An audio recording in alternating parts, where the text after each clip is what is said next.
தேர்தலை தாண்டி மக்கள் பிரச்சனைகள் என்ன நினைக்கிறீங்க நீங்க? நெய்வேலியிலே உலகத்துக்கே இந்த நாட்டிற்கே வெளிச்சம் தருகின்ற ஒரு மின்சாரத்தை உற்பத்தி செய்து, ஆனால் இங்கே இவர்களுடைய வாழ்க்கை இருண்ட பூமியாகத்தான் இருக்கிறது. எனவே இதையெல்லாம் மாற்றுகின்ற ஒரு தேர்தலாக இந்த தேர்தல் நாங்கள் பார்க்கின்றோம்.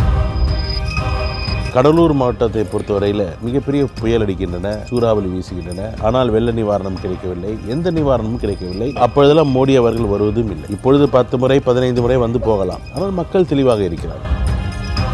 இந்த தேர்தலிலே பாரதிய ஜனதா கட்சியானது மீண்டும் ஆட்சிக்கு வராமல் தடுப்பதற்கு என்னென்ன செய்கிறோம், நாங்களும் செய்கிறோம், மக்கள் எங்களிடம் இருக்கிறார்கள்.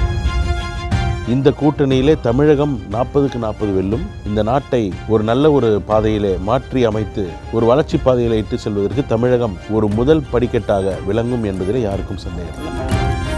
கடலூர் பரப்புரை களத்திலிருந்து இந்தியா கூட்டணி சார்பில் போட்டியிடும் காங்கிரஸ் வேட்பாளர் திரு விஷ்ணு பிரசாத் அவர்களுடன் சிறப்பு நேர்காணல் நாளை இரவு 8 மணிக்கு உங்கள் மெகா 24 தொலைக்காட்சியில் காண தவறாதீர்கள்.